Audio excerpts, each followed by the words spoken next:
दोस्तों, वत्स एसोसिएट में आपका स्वागत है। 2005 से आपकी सेवा में वत्स एसोसिएट।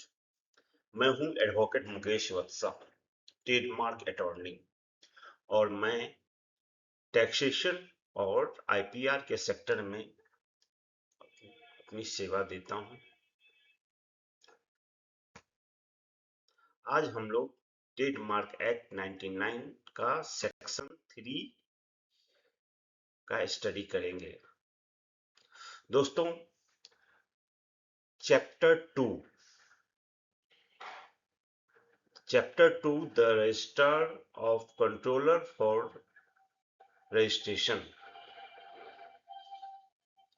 से संबंधित है। इस चैप्टर में कुल 15 सेक्शन हैं, मतलब सेक्शन 3 से सेक्शन 17 तक चैप्टर 2 में स्टडी हम लोग करेंगे। Yes, chapter the registrar and condition for registration. हम किस किस कंडीशन में कोई भी ट्रेडमार्क का रजिस्ट्रेशन कि क्या क्या शर्तें हो सकती है, उसके लिए रूल्स और अपॉइंटमेंट ऑफ रजिस्ट्रार के जो भी रूल्स है उस पर स्टडी हम इस चैप्टर के अंतर्गत करेंगे। Section 3 of the trademark act 1999, appointment of registrar and other officers.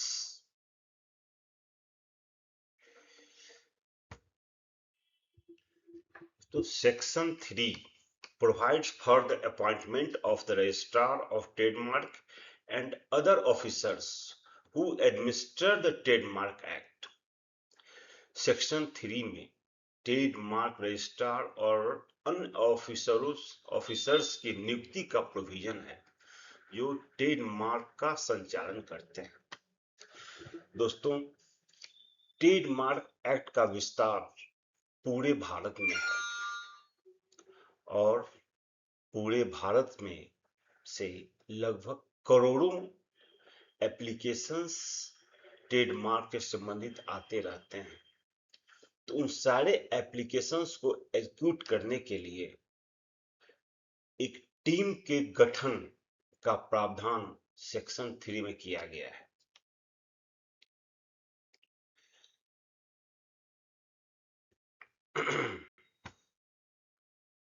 Section 3(1) The central government appoints the Controller General of Patent, Design and Trademarks who act as the registrar of trademark under the act.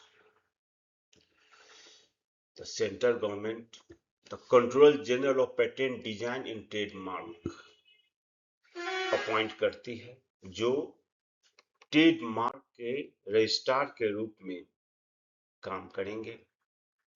Section 3(2) The central government may appoint other officers such as examiners, assistant registrar, deputy registrar, etc.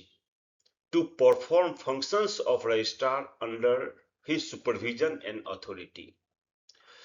दोस्तों, एक single registrar क्या क्या करेगा? क्या इन लाखों application को एक single व्यक्ति एग्जीक्यूट कर सकता है? कभी नहीं,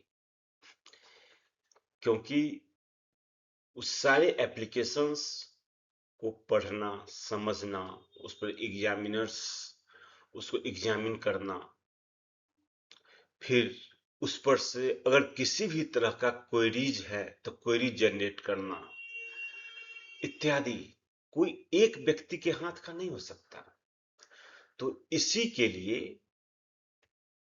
ये sections examiners, assistant registrar, deputy registrar इत्यादि जो इन सारे एप्लीकेशंस पर या यूं कहिए कि रजिस्ट्रार के बिहाफ में फंक्शन, सुपरविजन और ढेर सारे फंक्शन को परफॉर्म करेंगे, इनको अपॉइंटमेंट का अधिकार देती है।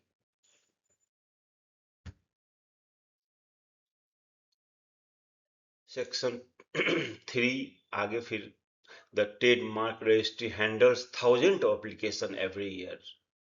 It is impossible to single registrar to personally examine every application, issue every examination report, conduct every hearing and pass every order.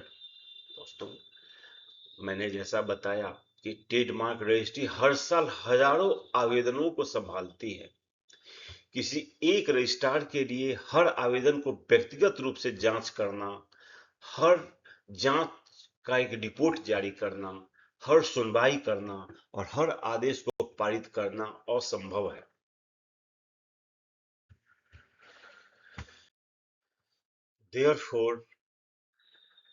Therefore, Section 3 creates an administrative structure, registrar of trademark यानी कि deputy registrar, assistant registrar, trademark examiners, other registry officers. These officers perform functions delegated by the registrar.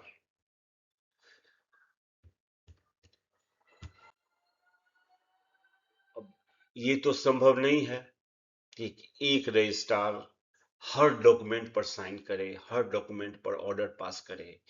इसीलिए वो registrar अपने अंदर के जो भी officers है उनको डेलीगेट कर देती है और उनके द्वारा जो भी वर्क किया गया हो ये माना जाता है कि रजिस्ट्रार के द्वारा ही किया गया है। अब हम एक छोटे से एग्जाम्पल के द्वारा इस बात को समझते हैं। Suppose Mr. X files an application for work associates under class 45 of legal services. Mr. X ने सेक्शन 45 में लीगल सर्विसेज के लिए एक एप्लीकेशन फाइल किया। अब उस एप्लीकेशन पर कैसे काम होगा, आगे क्या क्या होगा वो हम समझते हैं। स्टेप 1, सबसे पहले the application is filed before the trademark registry. हम एप्लीकेशन को फाइल करेंगे किस ट्रेडमार्क रजिस्ट्री के अंतर्गत, उस एप्लीकेशन को फाइल करेंगे। उसके बाद an examiner review the application and issue an examination report, मतलब हमारे उस एप्लीकेशन को एग्जामिनर्स देखेगा और अपना एग्जामिनेशन रिपोर्ट जारी करेगा, इशू करेगा। स्टेप 3 क्या होगा, अगर एग्जामिनर ने उसमें किसी तरह का ऑब्जेक्शंस देखा तो सेक्शन 9 और सेक्शन 11 के अंतर्गत उस पर क्वेरी राइज करेगा। फिर स्टेप 4, क्वेरी राइज होने के बाद a hearing may be conducted by the assistant registrar or deputy registrar. एक क्वेरी राइज होगा और उस क्वेरी का हमसे आपसे यानी कि एप्लीकेंट से जवाब मांगा जाता है। Step 5, the final order may be passed by the registrar or an officers authorized by him, although the application is legally filed before the registrar, may functions are carried out by officers appointed under section 3(2). अगर हमारे queries के reply से registrar संतुष्ट हो गए तो वो एक ऑर्डर जारी करेंगे, एक फाइनल ऑर्डर पास करेंगे। कौन पास करेंगे भाई, तो रजिस्ट्रार या रजिस्ट्रार ने जिन्हें ऑथोराइज कर दिया हो गया, जिस ऑफिसर को रजिस्ट्रार ने ऑथराइज कर दिया वो एक लीगली ऑर्डर पास करेंगे, फिर आगे का प्रोसेस होगा। तो सेक्शन 3 में इतना ही।